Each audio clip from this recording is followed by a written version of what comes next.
Every real player has had that moment though, when you gotta call mom. Yo, mom, it's not what we thought it was. Yeah. This isn't a motivational video anymore. Yeah, this is real. Let me tell you something though. Hold on. See, you got jokes. But let me tell you this. If this was 1996, I would be an NFL fullback. I'm just telling you right now. And if this was 57 BC, I'd be the king of every land. It's not the same. What are we saying here? I'm just telling you. All right, everybody, big news coming out of the Lions Den podcast. We officially have our own merch that we're getting ready to put out. Make sure to go cop yours. Link is in the description below. These proceeds help us produce this podcast, bring on A-list guests, and these proceeds also help Penn State NIL as a whole. Go get yours and tag us on social media. We'll give you a shout out on the pod. Looking forward to seeing you wearing the Lions Den merch exclusively. Welcome back to the Lions Den episode 4. I'm Aeneas Hawkins, joined as always by Nick Dawkins and Jerry Cross. And we're joined today by Curtis Jacobs, Mr. LBU himself. Kurt, how are we feeling after Saturday's win? Oh, feeling good. It was a great win. I feel like we played complimentary football as a team, so I feel like we did a good job up there. Defense did its thing. So I feel like we did a really good job. How many takeaways from the defense, just so people don't forget? 5 of them things, man. 5 of them. It was big. It was a big day for us. You said defense did its thing, like you didn't just get 5 turnovers or something like that. Like it was just yeah. That's what we strive for every day. Like we have that number of 3 turnovers. That's our goal. And like just like how we do in practice, we try to smash that. Once we get rolling, it gets crazy sometimes. Yeah. Offensively, you guys were able to get it going late. What did it take for you guys to get those wheels turning and perform at a high level? I mean, all praise to the defense, man. Dude, 5 turnovers, you have to capitalize off of that. But that's something that we're working on, too, as an offense. Coach Franklin always talks about complimentary football. It looks different in certain ways. And it was a gritty, not a pretty win. But Coach Franklin says it's a beautiful win. Any win you can get in the Big Ten on the road is a good win. It's a beautiful win. So it maybe not the prettiest of fans, but... As you said a lot, though, like, winning is not easy. So, like, we take pride in winning. Like, this past weekend, it wasn't like you said, it wasn't a pretty win. You have to make adjustments. You have to, come out, we drive and just try to, drive the ball down the field and get what we can. So we did that. Sometimes it takes what it takes, like you said. And I feel like the best teams are the ones who are able to play complementary football when maybe one side of the ball isn't clicking like the other one. The other 2 sides of it can uplift them. And that's one thing I say about this team. Like, I feel like we so connected, like, from even, like, just an off-the-field perspective that, like, when we get in situations like that, we just have each other's back. Like, I'll walk past the O-line and walk past the quarterbacks and all that, and, like, even when they down, I know, like, they know we got them. So it's straight for real. And you know why we're so connected. Chuck Losey, summer workouts. That's what connects the team. When you're rep 13 of a destructor, after the basis of 12, and you're looking around, you see who the guys are. You figure it out quick. You figure out what's going on quickly. Yeah, I feel like the sleds. I feel like everyone has like the one drill that like it does it for them. Like for me, it's the hills. I'm not gonna lie. Hills get you, man, and this is bad, but for me, it's not the stadium stairs. It's the run to the stadium and back. The back run is no bueno. It's no good. No good. No. Good. There are some dark times when I run back from running stadium steps. It's like you literally can't see anymore. Like there were days I wanted to hurt Sean Clifford because, like, not only do we got to run all the way across campus, like, for you to have the audacity to say finish through the end zone, which I get it. Which is what he's supposed to say as the quarterback. I get it what you're trying to say as a leader, but, like, Jesus Christ. Like, that extra 50 yards, it hurts. That's the longest part of the run. I swear. That little 50 yards once you get to Haluba. Especially after you dead tired, like, you don't want to run to that. Yeah, and like in the moment, you go encouraging, like, yeah, 50 yards, finish, let's score. But, like, in the back of your mind, you're just like, damn. Yeah, it's a tough feeling. Yeah.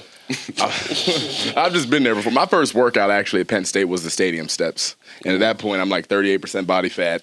I'm fresh off a 2-foot surgery. So no, not 40. Sorry, 41. No, we're not rounding up. But I called my mom after that. I wanted to come back to the crib, actually.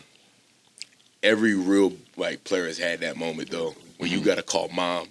Yo, mom, it's not what we thought it was. Yeah. This isn't a motivational video anymore. Yeah, this is we're- real. I feel like real. mine was a little different though, because like you got here in the winter, so you got the brunt of it. But like when I got here, it was a lot different because it was COVID. They couldn't really do what they wanted to do, so I felt like COVID provided a little cushion for a sense for me, because like the way workouts went, like it's nothing compared to what we do like recently. Like this summer, if I had to rank my summers, my freshman summer would probably be the easiest one. Yeah. You came in on a different type timing though, man. You first you came in with a cut. You had the low cut. I'm like, all right, Low cut Curtis. When you find get that to the pic. point with I the was low not cut, messing around, man. no, low cut. That's when it's strictly business. That's when you change the whole mindset. Came in with a low cut, and you were burning. You were just running, man. You could run. Yeah, that's one thing I wanted to show as soon as I got here. I wanted to show I could run. I could be a sideline to sideline linebacker. I felt like that was something we were missing, so I just needed to do it, especially with Micah Parsons even pretty much saving me from the D squad curse. From that D squad. Oh man. Yeah, but it was all good, man. I love my experience. I wouldn't trade it for the world. So how much time did you get with Micah when you were here? Because he was here, COVID year, it was until the summer basically, or So the end of the summer. I spent a lot of time with Micah as a recruit. That's when I really got to know him. I was committed here for 2 years before coming. Me and Doc basically built the class together. Recruiting honestly. coordinators, yeah, we Like did. we had a group chat. We were reaching out to guys, getting guys to come. I think we were the 2 oldest commits. So just like being really tight in like that, I was coming back and forth up here. But yeah, I pretty much had Micah the summer. I don't even think he was up here because he had a kid, so he was worried about getting his kid sick, doing all that, and he basically came up for camp. We had the 2 weeks, but we also had the separate practices. So I'm a 3 and 4, so I'm not even practicing with like Sean and them. Like, they had to split up. yeah, like Sean, all of them, all the ones and twos, they would practice in the morning, and the 3s and 4s would come in and practice after. And I'm pretty sure those practices look nothing alike because they knew the plays, and we're just getting in, like just trying to learn, trying to develop and stuff. So I thank God every day that man left, man. He saved my life. Yeah. Shout out Micah for leaving, man. Shout out Micah. We didn't realize how sweet we had that though. Yeah. Jerry, like you came in traditional camp, we had 2 groups. Practice was like an hour and a half. Basically all Indy, because we would do one practice with one group. So like 1s and 2s would practice. They would do one group, right? So they would have practice, do everything. Then they would leave. We would come in after them and then do another practice with the 3s and the 4s. Like, what did your practice look like? Was it Same thing, just condensed down. It would be like 16 series, Yeah. 16 periods, and then we have like a halftime. Those The halftime with the orange slice. Yep, orange slices and water. Loved halftime. But they had to do halftime because the helmets that we were wearing, if you remember, not only did we have visors for COVID reasons, but we also had mouth guard, basically, a piece of plastic that went over the helmet. So it was like being an astronaut in 80-degree weather playing football. We had so many D linemen who were still back home with the transition back to State College that I went from being a true 3 or 4 to practicing against the 1s and 2s. And so it didn't go great because it was literally just me and Judge Culpepper in the D tackle. It was just us. So we get to one-on-ones for 3 periods. You know how that is. We got 3 periods of one-on-ones. It's y'all back and forth. It's just me and Judge getting hammered for 35 minutes in a row. You were sneaky good at the one-on-ones, though. I will say that. I was sneaky, like you said. I would catch somebody. People would come up there and think it was going to be sweeter than what it was. You know what I'm saying? So I catch them out of their So technique. you thought you had the element of surprise? You think that was your biggest? Yeah. I would catch somebody tired and not locked in. You know what every he now was? and then. He's like when you open a bread packet that's been sitting there for a little bit, and it's the day before it expires. Yeah. That's like That was my end of my Penn State career. Different, man. Anyways, we're privileged to have you here, Kurt. A lot of people know you as Kurt Jacobs, the linebacker, and that's it. Before we get into that side of you, what did it take to get to Penn State? You were a big recruit. I remember you coming up and being committed for a couple of years, like you said. Talk to us about the journey to get here, as well as what it's taken now to be a leader on that football team. It took a lot of work. Honestly, we have our core values, and I take sacrifice really serious. I was the kid. I really wasn't trying to do too much outside of football. I was working consistently towards it a lot in high school. I probably spent 4 days a week training with my trainer back home, Courtney. I haven't seen him in a while. Courtney Green. He used to play for the Jacksonville Jaguars. So I haven't seen him in a while, but just being able to work and get that consistent workflow, I feel like that trained me for like a college program. Yeah, I mean, dude, and when you come into Penn State, right, early commit, what keeps you committed? Because obviously you had a lot of temptation, high-rated recruit, all these schools coming in, they getting a peek at you, and you know as well as I do, that recruiting process, once you commit, get an offer, guys are decommitting, now schools are scavenging, trying to see if they can pick somebody off easy from another class. One thing that I always knew Penn State was going to be it for me. The way they came after me and they just showed so much love. It felt like leaving your family, really. So that's what I feel like is different about Penn State. Like when you see other guys decommitting, they're like, it's like they're decommitting from like the team. Like they're doing that from like the program. But it really felt like if I would have left Penn State, it would have been like leaving family. Yeah. That's like what they do best in recruiting, I think, is promoting that family atmosphere and getting guys bought in. Yeah. The same thing they did for me, like that's why it was hard for me to even like attempt to even leave. Yeah. Like, Coach Franklin, he do a real good job of just being genuine. That's what I really respect about him because how genuine he is. Like, that's what one thing, like I used to have conversations with Jair Brown about this last year. Like one thing about Coach Franklin, like you will never catch him like slipping up in anything. Like he is the most consistent and like real dude you ever meet in your life. Like he will never, like you'll never catch him saying something 3 weeks ago that he changed now, or saying something even 3 years ago he changed now. He has a specific routine and he sticks to it every day, and that's just the type of consistency I want in my life. That's just, when you're a leader like Coach Franklin, a high-paid leader, a leader with a lot of visibility. Not to pocket watch Coach Franklin by any means, We but are. I am watching. Shout out to Mike Poorman. Shout out 170. I know how much doing you the make, math. Coach. Doing the math. I know how much you make, That was Coach. not the point of what I was saying. When you're that type of guy, you can't leave any room to be questioned. Like when you're saying things, you have the team meeting format, you're in front of guys every day telling them how they need to live and what it takes to be great. So if you got any room in there for people to look at you and your body at work and say you're not living the way that you're talking, that's a big thing. Another question I had, while we talk about your journey, the McDonough pipeline has been absolutely ridiculous for Penn State. They're recruiting that really well. From you to PJ Mustipher, who's with the Broncos now, Dani Dennis Sutton, who a lot of football teams are going to want playing for him. How about Mason Robinson. I'm telling y'all right now, y'all better watch out for Mason Robinson. Hey, he might be one of the best ones. I've seen how he grew. Since I was in high school, he's looking like Dani, like a lot like Dani. Really? Yeah, that's a Shout big. out Dvon too, by the way. Yeah, Dvon Ellies. How do we forget Dvon? You can't on the forget McDonough Dvon. pipeline. Can't forget Dvon. Quick Dvon side story here. When he was a recruit, so I'm in the weight room lifting, and I heard Dvon was committed. He was coming. I didn't know Dvon. I had not even met the kid. All I knew about him was he was like 6 foot, 310 coming out of high school. I'm thinking he's going to be a nose tackle. And me and PJ are talking about him, and he's like, yo, like this kid can like 180, like he can like windmill dunk. Yeah. Like he's like one of those explosive, talented people I've Super ever met. athletic. Yeah, shout out Vaughn, man. Shout out Vaughn. Let's talk about the defense. All offseason, expectations, obviously, for y'all have been super duper high. With the talent that comes back, you, Abdul, the corners, the D-line, who people are starting to talk about now. But what they don't talk about is that you lose Jair Brown, who is a tremendous leader. PJ Mustipher is a multi-year captain at Penn State. As somebody who's looked to as a leader, what does it take for you to keep the defense's standards so high and honestly even surpass last year's? The thing is, with our defense, I feel like that leadership from guys like Jair and PJ, it just rubbed off on everybody. So we're just to a point now where we have guys pretty much all across our ones and even our twos that just like we hold each other accountable, and that's how we operate as a defense.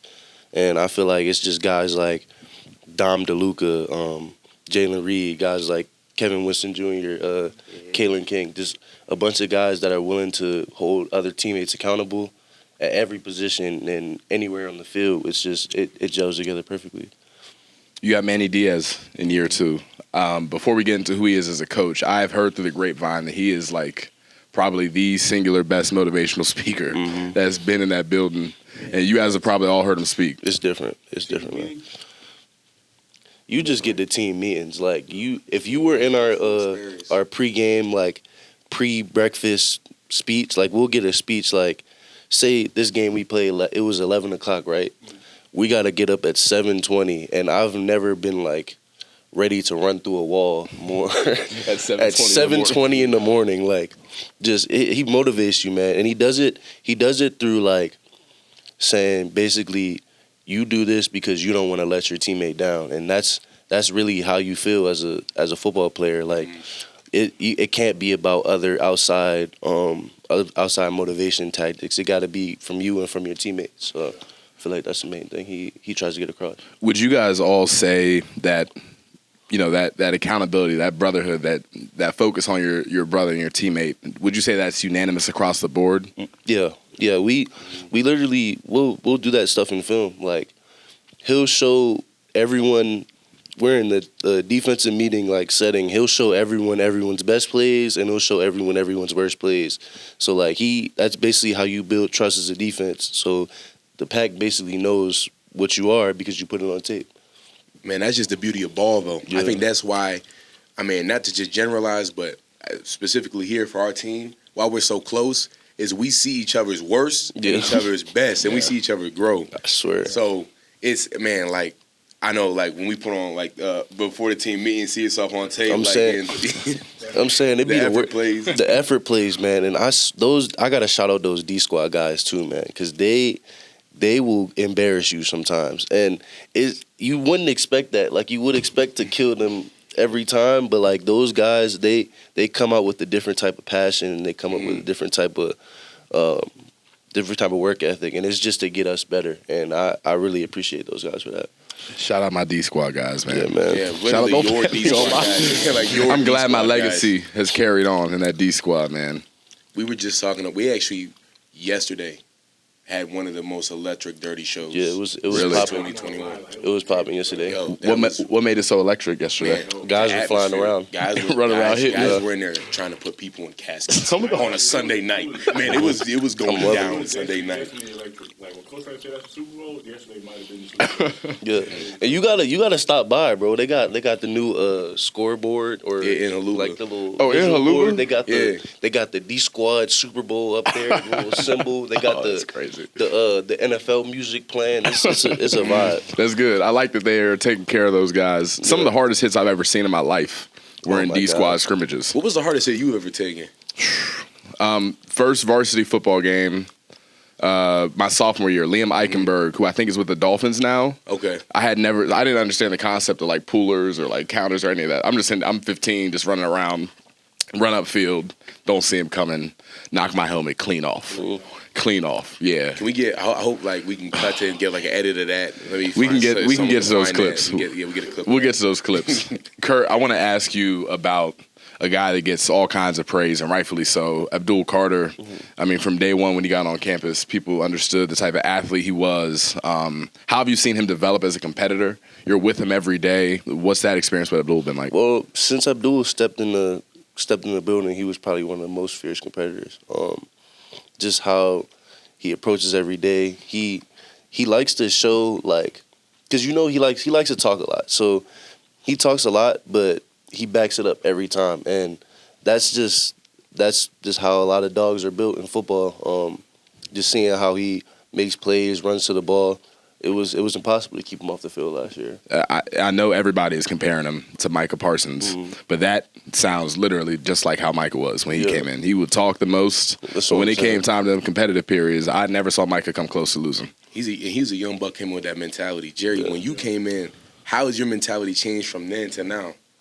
For me, like, I had a different journey, so I'm just trying to build my confidence. Like, like I told you before, like, I only That's the biggest part. And I'm getting here, like, not even used to a team period. I'm just, my confidence was continuing to grow. Like, now I'm starting to become more confident in what I'm doing since I know more and I'm getting better as an athlete. But definitely, like you said, Abdul did come in, like, he came in confident. I feel like confidence is the most important part to this game. Like, when you really can feel like you can do anything you want on that football field, it's a different feeling. And just being able to do that and talk behind it, I haven't reached that level of confidence yet, but just like seeing guys do that, that's different. I don't know why Kurt's lying for the cameras. Kurt came in talking too. I mean, I like to talk trash, yeah, but like when it comes to like saying I'm gonna do this and then you go out and do it, like guys saying, all right, I'm gonna break this squat record. I'm gonna go get this many tackles. Like I'll never predict nothing. I let it come to me and I let the game come to me. In hindsight, Kurt, I do my fair share of trash talk, though. You do trash talk, but you trash talk differently. You are a comedian, like even in the most serious moments. You're making fun of things that like I can't combat on the football field. You're not saying I'm taking a bad set. You're like you're criticizing my character. Yeah, it's like what I ate that day. You know what I mean? Like how did you know I had a pliable today? Why are you talking about that? Every time me and Kurt in the middle of the team period, he's lined up across from me.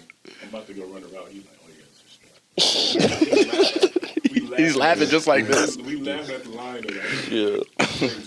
No, my favorite person to trash talk. Oh my God, is Drew Allar.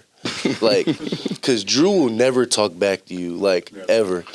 But like, he just gets a little like this little look in his eyes, and he just kind of goes like, Drew will be ready to snap the ball. It'll be a third down period, and like, we have our prowler package, so I'm on the line. Like he's coming up, checking the, making the checks, and I'm just coming up whispering in his ear, just saying stuff to him. So it's amazing. I love Drew, man. He's a competitor too. Yeah, I think sometimes with them quiet guys. Quiet guys are the ones you got to watch. Hunter Norzad is a guy you got to watch. Shout out Hunter Norzad. Hunter Norzad is a problem. You will not. He's not going to say nothing, but he's going to touch on you if you say something. Because like there was this running joke. There was this running joke I was doing all camp. So whenever we ran this certain play, I would line up on Norzad, like right on him, and before the snap, I would smack his helmet. And I didn't know how much that pissed him off. Like I would do it probably like every 3 days of camp, let it slide. I think it was practice 12. They ran a screen.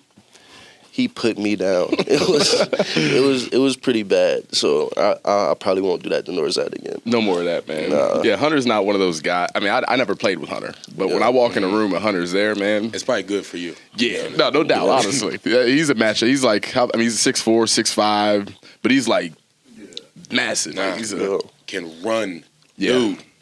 Can run like a gazelle. It's a problem. It's genuinely a problem. Yeah, I mean the Ohio State clip from last year where he comes around and then knocks that kid out. Player of the game this week. Player of the game is a center.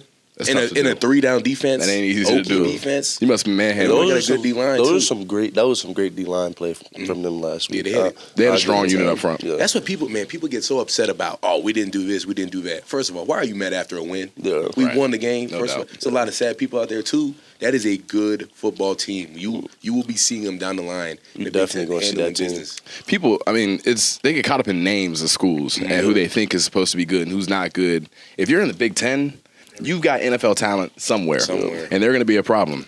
And that's why, like, I hate when people approach these games as like, oh, this is supposed to win. Like, you got to win this game. You're supposed to win this game. Like, you're not guaranteed to win against anyone in this league. Like, there's a super amount of talent at every school, and you got to bring your A game every game if you want to do what we did last year. Last year, I would say was one of the hardest seasons from like a mental and physical standpoint because we really put everything in every game.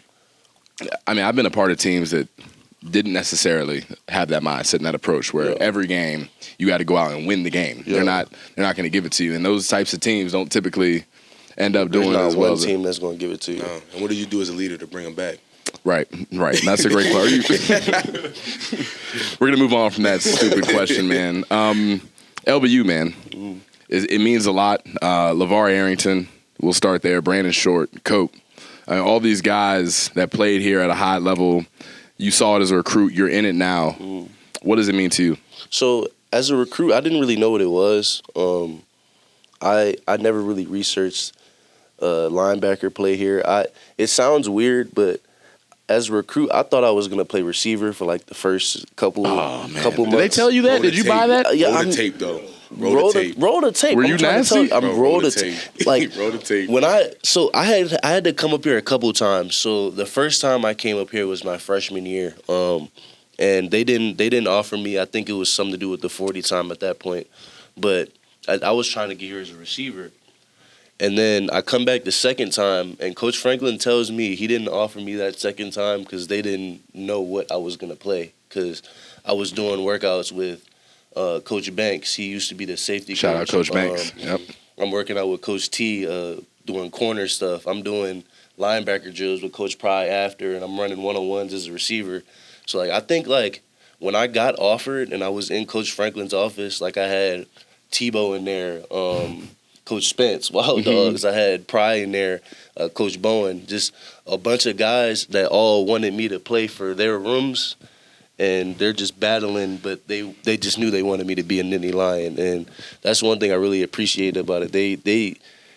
I didn't really get a choice. I just got Coach Pry telling me, if you come here to play this, you'll probably play faster, you'll get on the field faster. Right. And he was right about that, but that's just how it was. But the linebacker tradition is definitely something I hold true to my heart.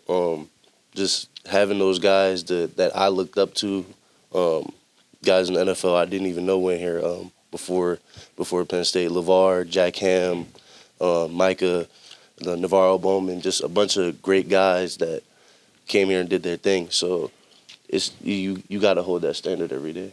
Yeah. At what point did you realize you weren't a wide receiver? How long did that take? I still think I can do it, if I'm being honest.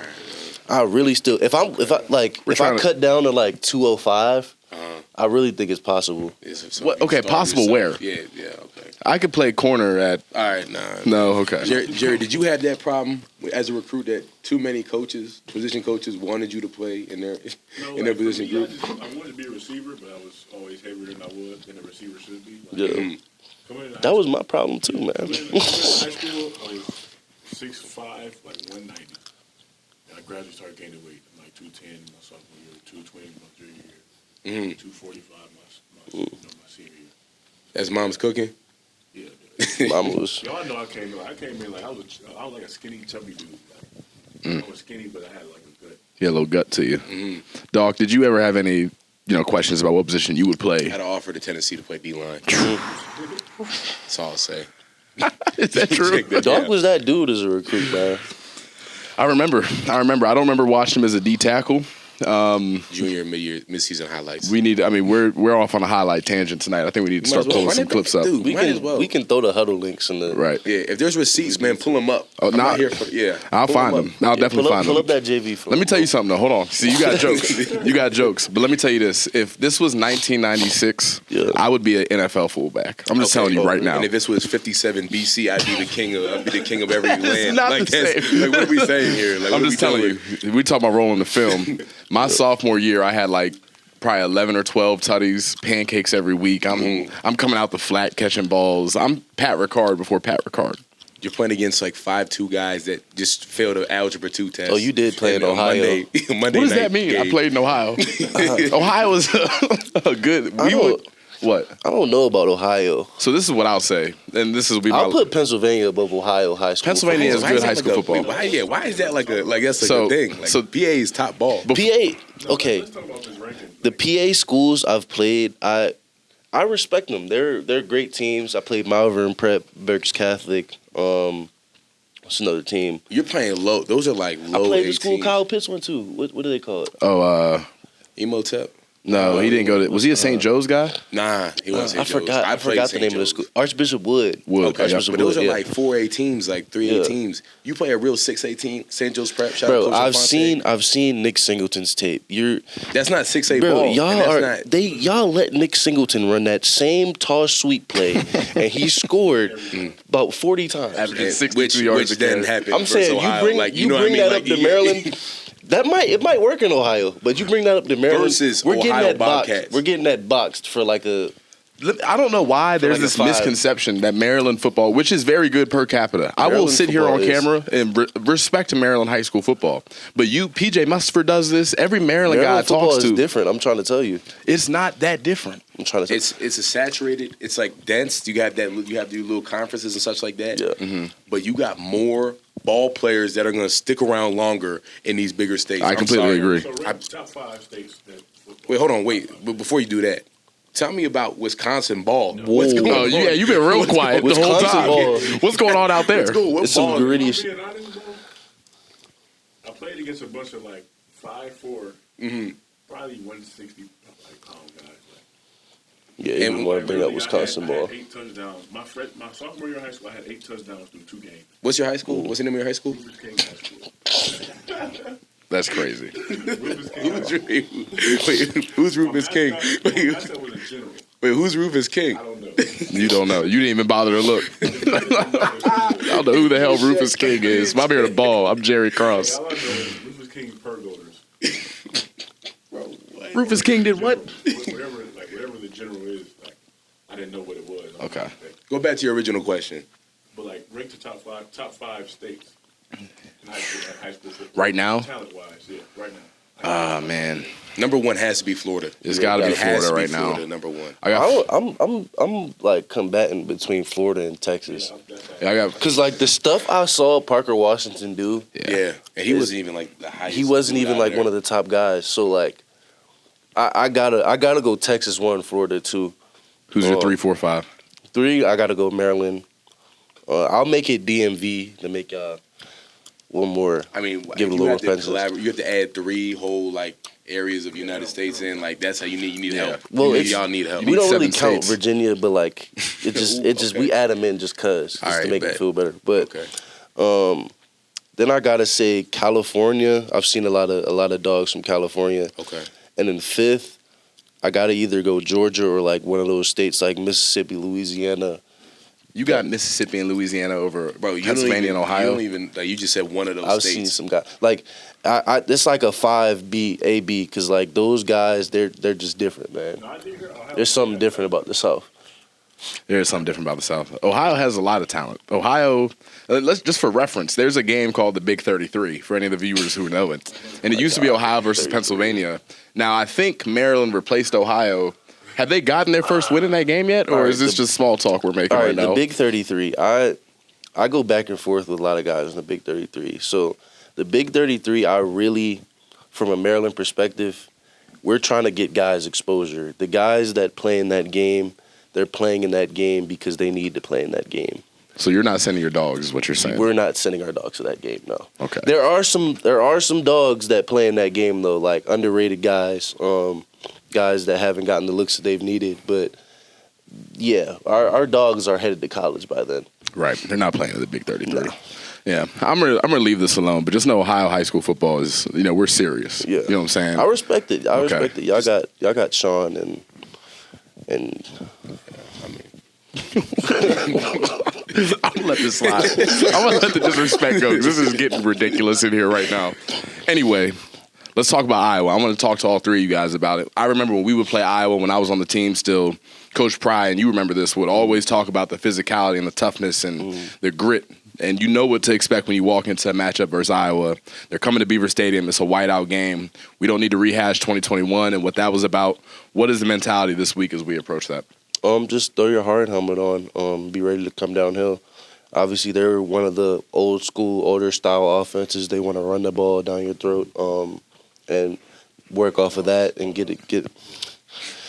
All right, they want to get it started, get their offense started that way. So, and that's really what we pride ourselves on, stopping as a defense. So I feel like it's their best stuff versus our best stuff. Would you agree as a linebacker that stopping the run, I mean, as much, technique and gap account, all those things that matter, would you agree that at some level it feels like you're saying when you want to try to run the ball that you are straight up tougher? Yeah. Like it's a toughness thing. And then stopping the run, for me, it takes a different effect because I like to get after the quarterback. So I feel like stopping the run allows you to get after the quarterback. So you have to take pride in that to really do what you want to do on 2nd and long, 3rd and long, and really make the plays you want to make.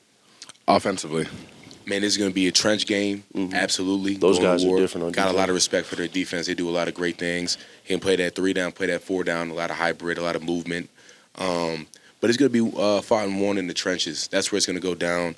Obviously, we like our depth. They do a lot of good things, but it's just a mentality game. Beaver Stadium, whiteout. To be honest, though, whiteout's dope. Whiteout is cool for the first 20 seconds on the field. Offensively, It's just a game. Right. Yeah. Realistically, because everybody gets quiet when the offense is on the field anyway. it's just a game. So Right. that the hype is cool, like for the fans and everything, but that doesn't matter when you're in between the hashes. The whiteout, it always. Yeah, it starts up front. Shout out Coach Leonard. I feel like as a defensive player, the whiteout always like me. At least me personally, I feel like I really need to go over my stuff. Obviously, in an environment like that, I'm on the field when it's its craziest. So we have to really be in sync as a defense and really be connected, because that noise, it can cause some mistakes with the communication and stuff you got to do. So I feel like we really have to deep dive into that this week. Especially as a young player, like being in your first whiteout, you've never, I mean, in high school, you're playing against 300 people, and sometimes these guys, the first real primetime action they get is in front of 110,000, and it's loud. And it can be easy to make some mental errors in that environment, I feel like. My first whiteout was in front of about, say, 135 people. With COVID That's year, right. COVID whiteout. We had the cardboard cutouts in the stands, man. Yeah, Ohio State second game. I came on a blitz. Justin Fields got outside of me. I remember this. Coach Pride comes up to me. He says, "You could have sacked Justin Fields in the whiteout." And I just remember looking around, Yeah. White of the bleachers. and I'm just seeing the cardboard faces. There They're probably just- wasn't the time to do the that. cardboard after that. faces are disappointed in me. I'm just Yo, talk about the Illinois game after, not the one we just played, 2020 Illinois game, last game of the season. oh my God. After the game, what were you thinking? Not even after the game. Like, it was like just the fact that we had to keep going back and forth from end zone to end zone. I'm just like, yo, like this game needs to end. We need to handle business and get this game over with. But just after that game, I went home. I don't think I left my room that night. It was definitely bad. And they might be wondering why we asked that. That season, 2020, was the most taxing season Oh my mentally God. ever. Oh my God. And that was our freshman year too. You'll never understand what I went through that. Like, you probably went through a lot, but that year, just like, imagine, just like, this is my Sunday. Like, we would just have lost. We came back. You get in the team room, which is basically just haluba with your chair, and the song's playing. Never would have made it. And you're just sitting there like sulking. Yeah, that losing It was streak. hurt. That It losing hurt. streak we were on was like those Sunday meetings after that. After so many weeks in a row, How was that after the fourth loss in a row? How was it got to the point. I mean, the first game we weren't supposed to lose. We talked about that already. Whatever that means in the Big Ten, you lose that game. So at first it's like, okay, we made some mistakes. Let's clean it up. And then it happens a couple weeks more in a row.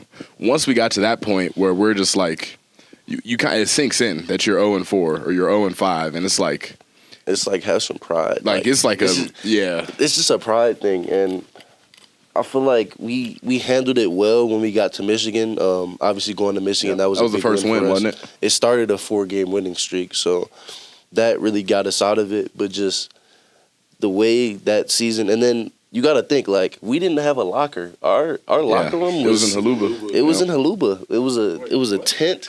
It was a tent with a bunch of chairs set up. The curtain. With a curtain. It was curtain. I remember. With a bunch of chairs set up.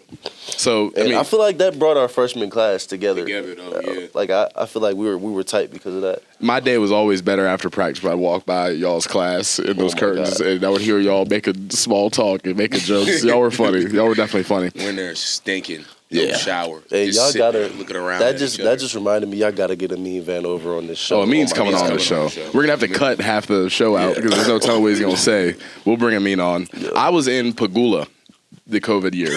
That was where my locker room was. So if you were a D squad guy, you had to park at Beaver Stadium and then walk to Pagula and change in the hockey locker room. So yeah, I mean that wasn't a great time for me. It got cold. That's a 10-minute walk. Not worth it. Last whiteout. What does it mean to you? Do you feel like the emotions are going to come out on Saturday where you realize, like, hey, like, this chapter of Penn State is slowly closing? Yeah, I'm definitely going to take it in. I feel like this season I've been really cherishing everything. Really cherishing the weight room, cherishing the training room, everything about Penn State football, because it really has done the world for me and it's meant the world for me. So I'm gonna take it in a little more. I might stay out there a little extra after the game. Just take it all in for real. What would you say your favorite thing about Penn State football is? As collectively through the years, what's been your your favorite, not memory, but your favorite thing that we consistently do? I gotta say relationships. I met so many people because of this, and I've met people that really could change my life, even if when it doesn't even come to football. So I'm incredibly thankful to Penn State for that, and I've met friends that I think I'll probably have at my wedding and have when I have my first kid, my baby shower. Like that's way beyond football.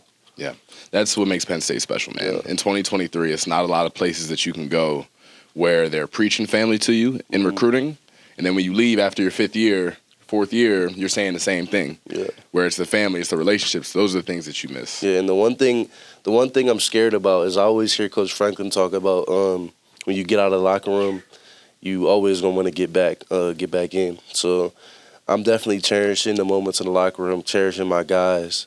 Like I was just joking with Jaden Sider the other day, like telling him get out the locker room, just like stuff like that, man. Yeah. Hot though, like, do you miss the locker room? The locker room is the only thing I miss about playing football. The locker room was a little different when they was there, though. It's still the How locker so? room. You know, it's still the locker room. They had a lot of guys though, a lot of funny guys. We had a class full of comedians. Oh my God. We had a lot of talent in our class too, but once the talent started getting drafted around year 3, the guys who, there was still some talent in the room, but there was still some guys in there who maybe weren't as talented. You were still there. I was still there, but we got funny because of it. You go through enough adversity, you play college football long enough, you learn how to make everything a joke, man. Yeah. So, the last thing I want to ask you, and we'll pose some more questions too, that defensive line, we saw them coming to life a little bit, especially against Illinois. There's some depth there. Zariah Fisher getting in the mix. He's another guy who one day is going to be an NFL player. I'm super proud of Fish, man. Fight through a lot of adversity to get there. How have they been up front? Obviously, they directly affect what you're able to do as a linebacker. They've been awesome. I feel like just telling them just to play and we'll make them right, that just allows them to play fast. And seeing guys like Chop, Disa, Deny, you can go continuously down the list, just endless guys that they work their butt off and they attack every practice and every game like it's a Super Bowl. And I love that about them. Like when you see them in the D squad periods, they're getting through the line and then running 20 yards down the field back, just retracing, just showing their effort on tape. And I feel like that's going to pay off for each and every one of those guys. And then to Jerry, my point, first road game you played in, give the fans a little insight on the difference between a home game and a away game, just like from a beginner standpoint. Fans, bro, like, we ride on the bus, we get flipped off by fans. I love that. That's my favorite part, bro. That's my favorite part, bro. They said, F you, you just figure. I like it's fun because we give you, like, that type of energy. Like, wave it. Like, I don't know. Me, I like playing on the road. Like, for me, I love that. Like, I love that. I feel like most players, low-key, prefer playing in hostile environments. They get juiced up off of that. It's the best. I like sending people home sad. Like you want to ruin days. I want to ruin a whole stadium's day. Like there was nothing better to me than that game in Auburn last year. Just like the amount of anguish and sadness I saw in that crowd, it made me so happy. Right. So would you say that's, some people's whys are like their families. Yeah. Your whys, you want to ruin people's My why afternoons. is still my family, but like if I can ruin someone's day while taking care of your family, you want to. Right. You feel me? It's gonna pay off for me. It's not smart on the fans' end. Like us athletes, we're always looking for a little bit of extra juice. All I want. That's all I need. Free motivation. Free motivation. I already got Manny having me about to run through a wall. Right. At 7 a.m. You think you flipping me off right after that on the bus isn't going to help? Like, right. That's not going to. You're just adding seasoning on top of the chicken, man. That's what you're doing. That's all that is. I also feel like maybe with a lot of people who aren't college football players, that type of hostility can be intimidating, and it's like, oh no. That's what we do. That's what we want. That's what we've been dreaming about. I've heard worse from my coaches. Like, you know what I'm saying? That's what we dream about. The man in the arena. We walk in there like it don't feel like football. That's what I'm saying. That's like, war. Yeah. Gladiators. What's Franklin say before away games? I used to love it. It would turn me up in the team meeting. He'd be like, "They're 70,000 versus our 85," like whatever the number is. That would turn me up in winter workouts sometimes. That would give me that extra juice. I'm not gonna lie. Game 3, Illinois, R156 versus their 80,000. And that's all we need. That is warm-ups. I was like, okay. Yeah, man. Warm-ups were the toughest part of Penn State football in my book, man. I don't know what it was about warming up. Pre-practice, dog, when you're like when you're 310 pounds and you're wearing them pads and you ain't really warmed up yet, like you're stiff and you're out there trying to do like high knees. And that to me was the toughest part of the day. Think about it like this. For big guys, the hardest part of getting ready in the morning is putting the socks on. You got to sit down. And I can't stand up and put socks on, man. No, that's rough, man. Yeah. We'll, wait, hold on. What? You said that's sad? It's a little sad. But I don't judge you, bro. I understand. You just said that's sad. That was immediate. You just judged me. I just thought you should struggle to like put your socks on. Okay, next time you line up, you got a DN right there. You got to go block him. You struggling to put his socks on. You remember that. You on the back. You know that. I mean, at least you can put your socks on. At least you can put your socks on properly, looking up at the sky. We'll cut this part, but is there anything that we didn't ask you that we should have asked you? Oh, I'm not sure. I think everything's straight. You want to talk about? No, I'm good. You good? Nothing to plug? I got some things real quick. I got no plugs. I want to get you off on a tangent real quick. I want to get back to Dvon Ellies. Yeah. I've had the privilege of spending some time with you guys this offseason, getting to know you guys even better than what I already do. Dvon is a clown. You're a clown. Yeah. And it makes sense that you guys get along so well. Describe that relationship to me that goes all the way back to McDonough. Yeah, so me and Dvon, we've basically been living together, I gotta say, since my sophomore year of high school. That's when I moved into the dorms at my school. And it's just a flaming relationship. Like, you got someone, like, you just bust their balls all day, basically, pause. That was that one. But, like yeah, like, it's kind of like what him and Elson have, just every day, all day. It's endless. It's ruthless sometimes. But it gets, with Dawk and Elson, it's pretty much just Dawk picking on Elson. Elson really isn't the one gassing that up. So would you say you and Dvon? Elson don't be worried about nobody. And Dawk just come in the room. It's like sometimes I'll pick at Dvon. Like, he'll just be on the couch and I'll just be like, yo, like, I feel like if you jumped in a volcano, you would get stronger. Like, just stuff like that. There's little things, right? And it turns him up because he always has a response, and it honestly gets me better with my craft because, which is what, verbal war? Yeah. That type. Okay. Because you got to be quick with Dvon. Like, he's always gonna have something in the chamber ready for you, so you have to have your statement and then your rebuttal. You got to be ready for Dvon. Yeah.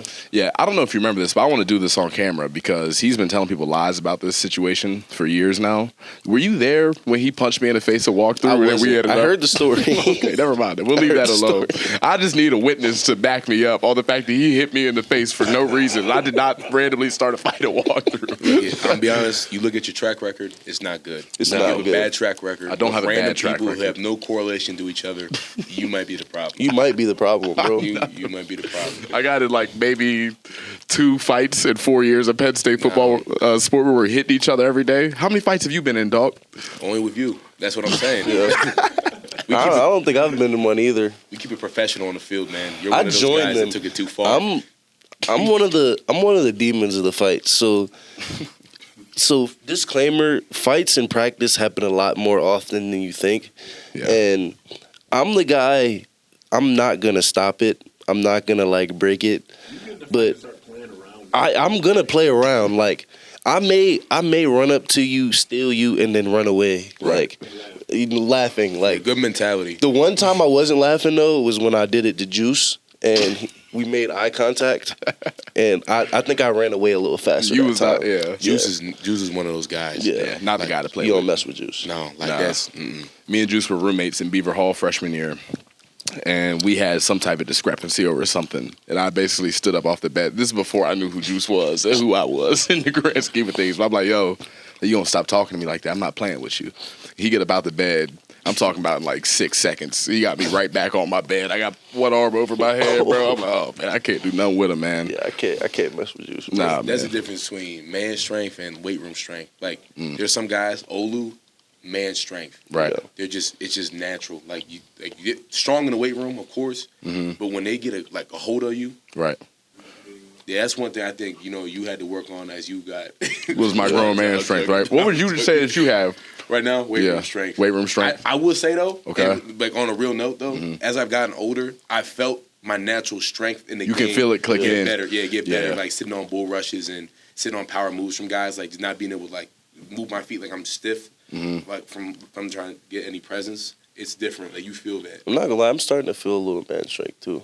Yeah. Yeah, because if anyone, like I know Doc knows this, but like any lineman from Penn State knows, my first 2 years I was not like a come down, strike you linebacker. I was a pure finesse linebacker. Like you were, if we were running pods, you were catching that low shoulder, and you knew it was coming, and you had to stop it. Right. But now I feel like I'm getting to a point in my game where I'm playing based off of what I see. Like a lot of times you get oversetted or you get undersetted, and you can't really get to that point.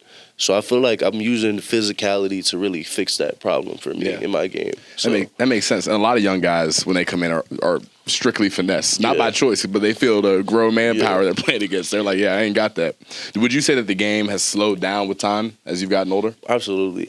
And it really, for me, it was the preparation of it. I didn't really know how to prepare when I first got here. I knew how to watch film because of Huddle, kind of, but I didn't really know what I was looking at. But that's another thing that I really am thankful to Manny Diaz for, because he really slowed it down to me for a point where I can start anticipating things and I'm not playing so reactionary every play. Right. I mean, you talked about loving getting to the quarterback, too. Yeah. You love pressure and you love blitzing. Obviously, Manny Diaz is as aggressive of a D coordinator as there is. What's it been like playing under him? It's been amazing. He doesn't just teach you how to do your job. He wants you to make a big play. So he'll coach you to that standard, and he'll hold you to that every day. And that's one of the biggest things I respect about him. Is Manny a guy? Some coaches, you get to the point that you're at, where you're a lock as a starter, you're a future NFL guy, you're XYZ. Some coaches will kind of back off of those guys and let them do their thing. Do you feel like he still challenges you every day? He challenges me every day, and that's one thing that I really like. I'm grateful for that, because like once they stop coaching you, that means they've pretty much given up on you at that point. And I feel like he wants me to keep striving and keep growing and keep developing as a player, and I feel like that's something I'm really incredibly thankful for. Yeah. They say once you feel like you've arrived, it's over. Yeah. So why is that funny? Because I hear Franklin's voice saying that. Yeah. You think you've arrived. Right. That's the thing. You can't ever have that mindset, because like even if you're a guy that gets to the league, say you're like a second round, third round guy, if you have that mindset that you arrived, like I'm here, it's already over for you, because like that until you get that second contract, nothing is guaranteed. So you got to really keep grinding and keep having goals, setting goals for yourself to get to where you need to go. That goes for high school recruits too.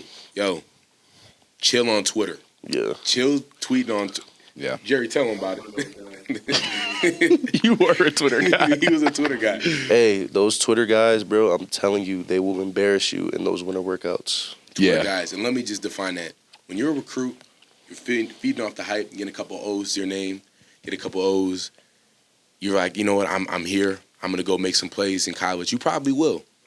Don't put it on Twitter. Don't. Because all that's going to happen is you're going to get to that school.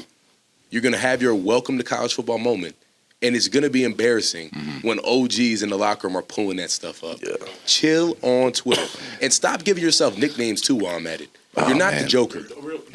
You're not the Joker. Stop calling yourself the Joker. They have way too many nicknames. And that's always a villain. Yeah. When does the villain win? Never. No. Why are we trying to become the villain? Yo, that tweet is not going to save you in that tire pull. It's not. That's just putting a big target on your back when you start tweeting like that at 16. I want it more. Yeah, I'm just tougher. Yeah. I'm just tougher. Yeah. And then you got a guy. Franklin might recite that tweet. Yeah, probably. Yeah. He might recite it. You got a guy from Parts Unknown. You got Clark Kent Jr., Luke Cage. that is built for this legitimately. You need to be molded into it. He was built for it. Right. You have to worry about that guy. There's a difference between the guys who have to be built for it and the ones that God just gave all the juice to. And eventually you go run into one of them guys. It's not a fun experience. While we're on that topic of tire pool, when y'all get to that next year, can you please send me a clip when Vicky gets his rep? I really want to see that. I do. Yeah, I'm excited for it. that. It might be against him. Oh. We went against him, tire pool? In the summer? Y'all do summer tire pool out? They do. They do that. It's time. They Chuck do Losey, that. it's time. Hey, Post Hills. Post Hill tire pool? Post Hills pre-sled. Oh, man. See, I remember being like in my head, because I had another year of eligibility after 2021, the Outback Bowl. I'm like, do I come back? Do I just thug it out for one more year? You made the right decision. Were they asking you to come back? No, they didn't ask me to do that. Actually, when I went in and told them I was medically retiring, there was no pushback. Did that hurt you a little bit? Were you like, maybe like, give me a little? I anticipated that. But nonetheless, I remember when they announced that Coach Losey was a new strength coach. And it was like one of the days where I was going back and forth on whether or not I needed to come back and play another year. I heard he was coming. I'm like, I got to get out of here now. I'm not physically able to do this Losey's anymore. a man on a mission, man.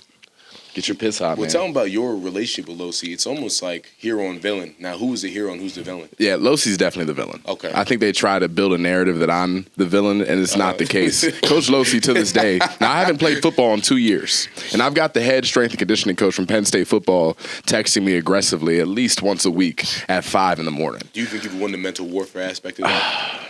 Yeah, I'm the winner. He knows in person. He doesn't want to go back and forth verbally with me. He can't keep up there. Physically, not tough enough. I don't think he wants it that bad. He doesn't want it to become a physical battle. Chuck Losey, if you're watching this. He said he said he's going to come on in the next couple episodes. So Did he say that? Yeah, he's coming on. So, I need to see that. so he's going to be there. I'd like you to keep that same exact energy when All he's right. here. I didn't know he was coming on when I said all that. Nonetheless, thank you for listening to the 4th episode of The Lions Den. Kurt Jacobs, appreciate you coming on, man. Appreciate y'all, man. Stay tuned for future episodes. We're going to keep bringing on the best talent. Let us know in the comments who you would like to see on the show, what questions you want us to ask, and we'll continue to bring you the best Penn State content out there. And don't forget to cop the merch. It's out now. Cop the merch. We'll shout you out on Instagram. Get the merch.